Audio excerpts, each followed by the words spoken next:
Salam jumpa pemirsa, senang sekali saya Tia dapat menjumpai Anda kembali pastinya dalam acara kita Seni dan Tradisi. Nah, kali ini kita akan membahas mengenai kisah wayang Ramayana dan tentunya sudah tidak asing lagi di telinga kita yang akan berjudul Anoman Obong. Nah, tentunya saya telah ditemani oleh dua narasumber yang tentunya sudah kita kenal, yaitu yang pertama adalah Raden Yudo Asmoro sebagai pembina paguyuban wayang orang Selogo Budoyo Malang. Dan yang kedua ada Bapak atau Ki Raden Tumenggung Puspa Wibakso atau yang biasa kita kenal dengan Bapak Ismuri, yaitu sebagai sutradara dan pembina paguyuban wayang orang Selogo Budoyo Malang. Nah, apa kabar Bapak Yudo dan Pak Ismuri? Kabar baik. Terima kasih. Iya. Selamat malam. Ya, dan pemirsa kita langsung saja nih untuk pembahasan mengenai kisah wayang Ramayana yang berjudulkan Anoman Obong. Ya Pak, sudah siap untuk bercerita atau mengupas tentang kisah wayang Ramayana yang berjudulkan Anoman Obong ini? Siap, sesuai dengan nanti apa pertanyaannya. Oh baiklah, kalau begitu saya langsung mulai saja pertanyaan yang Baik, pertama. silakan. Ya Pak, cerita Anoman Obong ini dimulai itu dari mana sih Pak? Untuk mengawali cerita Anoman Obong itu tentu saja diawali dari Kerajaan Ayodhya Pala. Ayodhya Pala. Ya. Itu di mana tempat tinggal ataupun kerajaan daripada Raden Rama Wijaya. Rama Wijaya. Nah, ketika itu terjadi suatu konflik. Konflik tentang siapakah pengganti raja setelah raja nanti wafat. Sedangkan menurut peraturan yang ada, Raden Rama Wijaya yang harusnya menjadi raja di kerajaan Ayodhya. Tapi karena pada waktu itu Raja Ayodhya itu kan mempunyai 2 istri. Sehingga karena kalah janji, beliaunya Sang Prabu yang berkuasa di Ayodhya itu akhirnya bingung untuk memutuskan siapa yang harus menjadi raja di kerajaan Ayodhya. Sehingga pada waktu itu Rama Wijaya dipanggil secara pribadi oleh Raja Ayodhya. Ini ada permintaan dari ibumu, ibu tiri, bahwa putranya yang bernama Raden Barata itu harus menduduki tahta kerajaan Ayodhya. Karena kasih sayang dan cinta kasih daripada Raden Rama ini sangat besar kepada ayahandanya, dia merelakan kewibawaan. Dia menerima untuk tidak menjadi raja di kerajaan Ayodhya. Pak, kenapa nih? Kenapa harus Raden Barata yang dijadikan penerus tahta Raja Ayodhya? Karena waktu Prabu Janaka yang bertahta di kerajaan Ayodhya itu mempunyai istri, ibu daripada Barata, itu sudah kalah janji. Jadi nanti kalau permaisuri itu nanti punya putra laki-laki, dia yang harus berhak menjadi raja di kerajaan Ayodhya. Itulah sebabnya kenapa Rama harus mengalah dengan keadaan itu. Jadi intinya Rama itu mengalah dengan keadaan seperti itu dengan kewibawaannya dia ya Pak. Iya, betul sekali. Sebagai menyayangi seorang ayah begitu ya. Untuk dalam hal ini nih Pak, mungkin ada filosofi tersendiri dari Pak Yudo tentang hal ini gitu. Ada Mbak. Ya. Para pemirsa selamat malam. Rayu. Jadi filosofinya di dalam masalah episode Ramayana ini Mbak. Kenapa tadi jelaskan Pak Ismuri bahwa akhirnya Raden Rama mengalah supaya adiknya aja yang menjadi raja. Ini sebuah sumpah setia Mbak ya. Jadi sumpah setia yang pada waktu itu dicanangkan oleh Rama. Dia mengikhlaskan sebagai seorang ksatria raja yang akan dijabat di situ oleh adiknya. Karena sumpah dia pada saat ibunya ayahnya mau menikah lagi, disyarati oleh ibunya itu supaya anak pertamanya nanti yang jadi raja. Nah, disinilah bukti keberadaan seorang ksatria pada zaman dulu yang memberi petunjuk alam untuk situasi zaman sekarang. Jadi sumpah setia itu jangan hanya terucap. Ya, benar Sekarang sekali. kan sumpah setia itu hanya ngomong. Ya, hanya Janji bicara. ini, janji Ya. itu, ya kan? Tapi tidak sama sekali bertanggung jawab dengan apa yang diucapkannya ya Pak ya. Nah, jelas seperti itu. Hmm. Dan ini Raden Rama nggak seperti itu, Mbak. Hmm. Dia mengorbankan dirinya, tahta kecil lah buat dia. Yang penting apa yang sudah diucapkan sumpah dia dilaksanakan. Ya. Oleh karena itu, Raden Barata sendiri walaupun saudara tiri, dia sangat sayang pada kakaknya. Dia merasa keraton ini bukan hak saya, Ya. tetap hak kakak saya. Sampai dia minta-minta, dia jemput kakaknya di hutan. Supaya kakaknya menjadi raja. Rama tetap tidak mau, udahlah. Sumpah saya tadi pada ibu kamu seperti itu. Kamu tetap menjabat sebagai raja, saya yang berkelana lebih dulu. Sesuai dengan janjinya, sumpah kerajaan pada waktu itu. Dia harus berkelana di hutan selama 12 tahun ya Pak Ibu ya. Selama 12 tahun. Berarti Barata sendiri, ia kecewa. Ya. Kok gitu kakakku ini. Namun demikian baiklah, karena ini perintah kakaknya, kesetiaan lagi tuh Mbak. Ya. Jadi zaman dulu itu antar keluarga itu yang paling sepuh, yang paling tua itu sangat dihormati oleh adik-adiknya. Benar. Baik, Kakanda, kalau begitu saya jabat kerajaan ini, namun raja tetap Anda, Raden Rama. Saya hanya melaksanakan saja, terus dia minta terompahnya ya Pak Ibu ya. Terompah itu anunya, apa? Selopnya. Ya. Selopnya Raden Rama dibawa ke keraton, ditaruh di singgasana. Oh, begitu. Jadi Raden Barata itu nggak duduk di tinggal sana, Mbak. Begitu setianya dia kepada sumpah-sumpah kakaknya, orang tuanya, namun juga kesetiaan dia sebagai adik sangat menghormati orang Ya. tuanya. Yang sekarang tidak terjadi lagi seperti itu kan? Benar sekali Pak. Iya. Seperti Itulah. itu ya. Pemirsa jangan kemana-mana, tetap di Seni dan Tradisi karena sesaat lagi kita pasti akan kembali untuk mengupas lebih lanjut lagi mengenai Anoman Obong ini.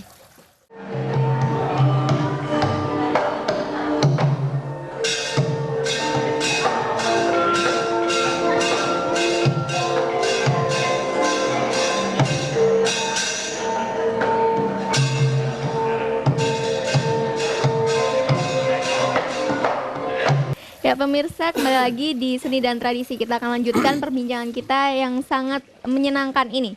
Ya Pak, saya lanjut ke Pak Ismuri nih. Bapak, kelanjutan dari apa Raden Rama yang mengalah kepada adiknya itu seperti apa Pak? Ya, setelah Raden Rama mengalah kepada adiknya, dia berniat untuk meninggalkan kerajaan Ayodhya. Namun sesungguhnya adiknya sangat berat. Ya. Karena tetap mengharapkan bahwa sebetulnya yang berhak menjadi raja itu bukan saya, katanya si Barata Ya. itu. Tapi kakaklah yang berhak menjadi raja. Namun demikian karena dipaksa akhirnya Prabu Rama itu tadi Ya. telumpah atau selop itu diserahkan kepada adik, diletakkan di singgasana. Jadi di sini peran daripada Raden Baroto atau Barata itu hanya sebagai Prabu Wakil. Ya, sebagai Prabu Wakil. Pada tiba saatnya nanti Raden Rama kembali ke Ayodhya, Ya. dialah yang berhak menjadi raja di Ayodhya. Ya Pak, ini kan Raden Rama dan istrinya itu kan pergi. Ya, Ya, pergi ke atau keluar dari Istana. kerajaan istananya Ya. ya Pak ya. Dari kerajaan Ayodhya. Beliau pergi kemana Pak mungkin? dia pergi melanglang jagat ya. Itu sampai pada suatu tempat yang namanya hutan Dandoko.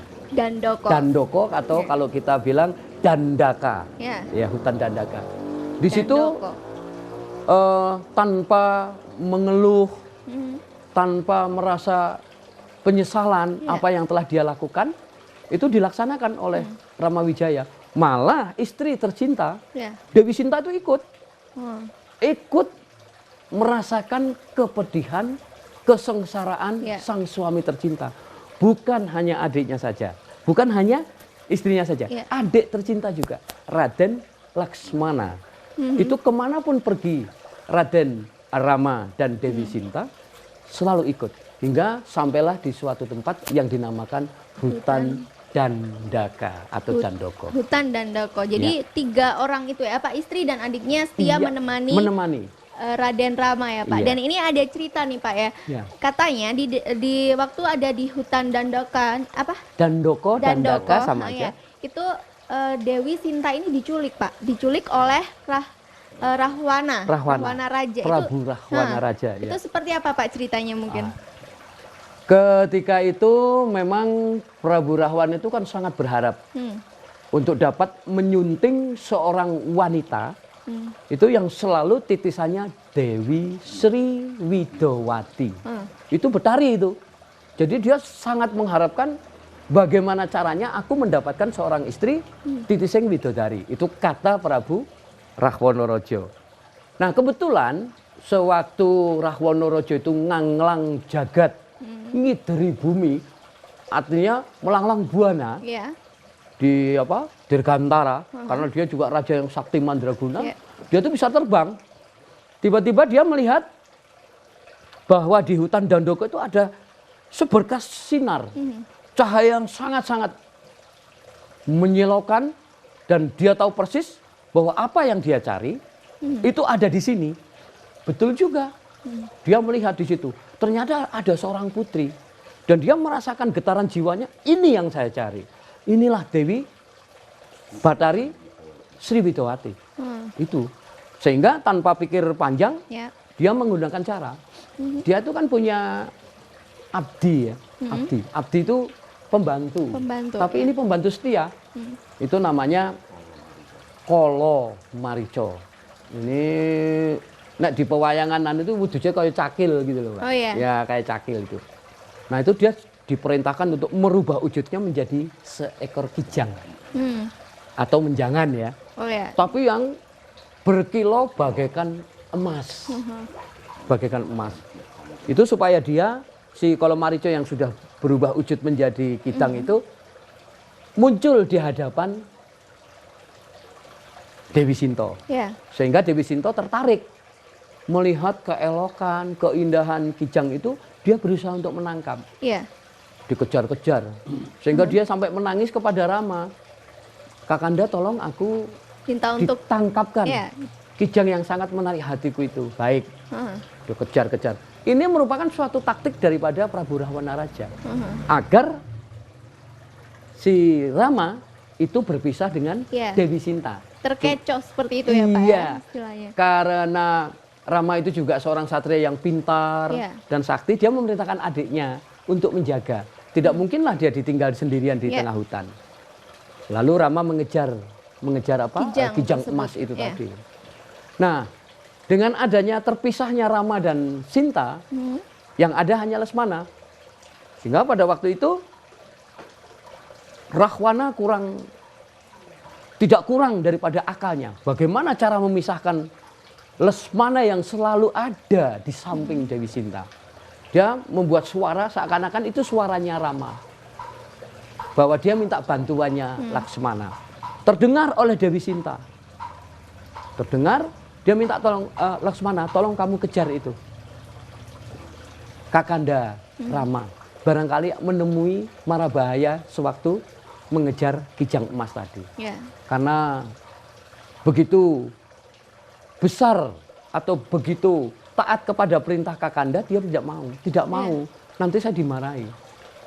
Sehingga pada suatu saat tercetuslah kata-kata Dewi Sinta. Kamu nggak mau menyusul Kakandamu kalau ada apa-apa sampai terjadi suatu mara bahaya, kamu ingin memiliki saya ya, katanya gitu.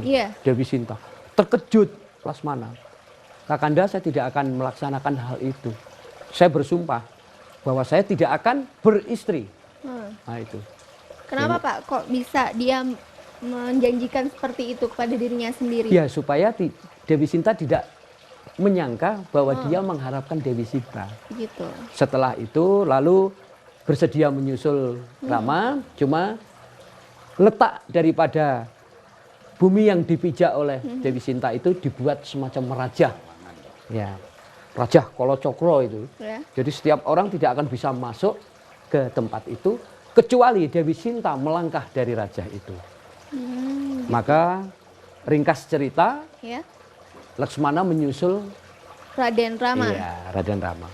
Seperti itu, dan akhirnya Dewi Sinta sendirian di situ. Iya, sendirian. Waktu Rahwana akan mencuri, akan mengambil Dewi Sinta tidak bisa. Karena di situ sudah ada raja itu yang sangat, atau sebagai ungkapan lain itu adalah rajek besi gitu. Itu sangat ampuh sekali.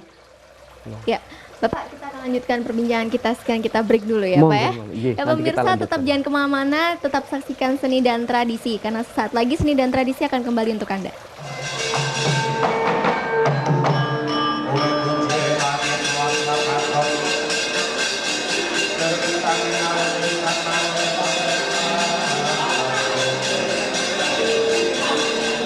Terima kasih pemirsa, Anda tetap menyaksikan Seni dan Tradisi. Sekarang kita lanjutkan perbincangan kita.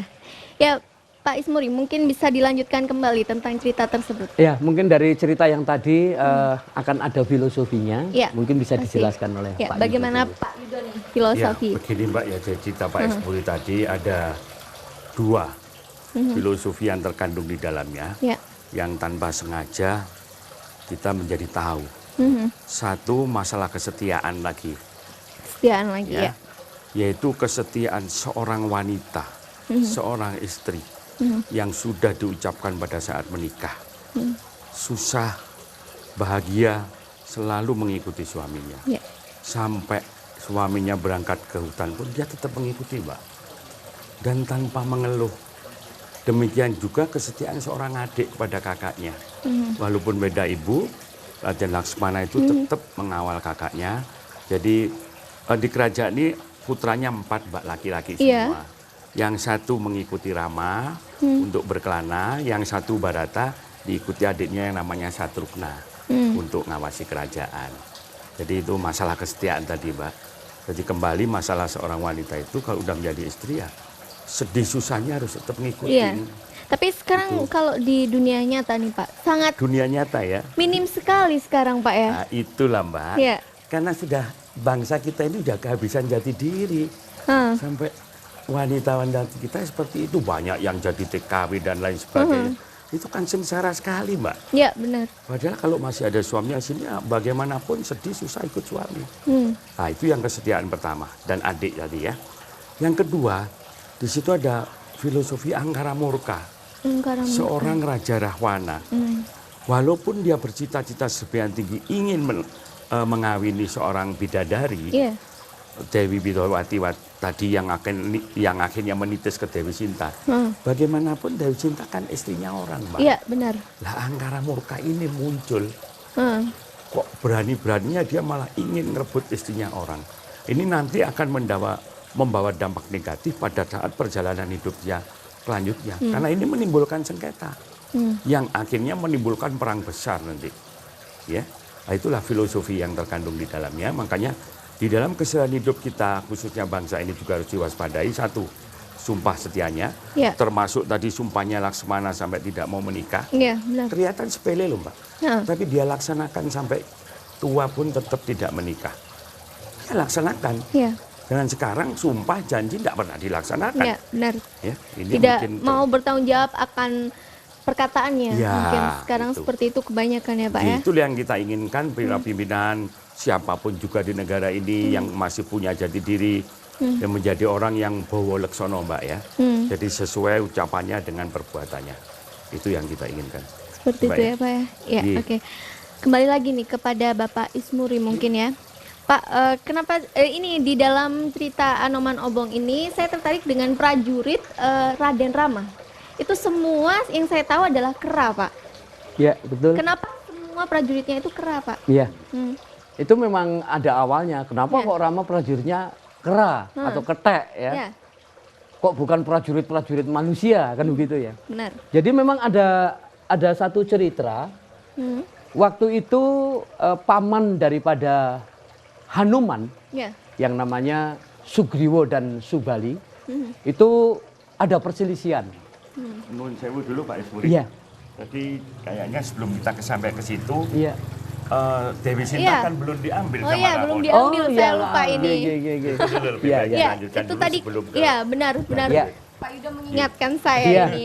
Setelah tadi, ya betul Pak Yudo, terima kasih atas Iya. Terima kasih sekali. mengingatkan kita tentang alur cerita. Iya. Setelah tidak mampu untuk menembus raja yang dipasang oleh Raden Iya.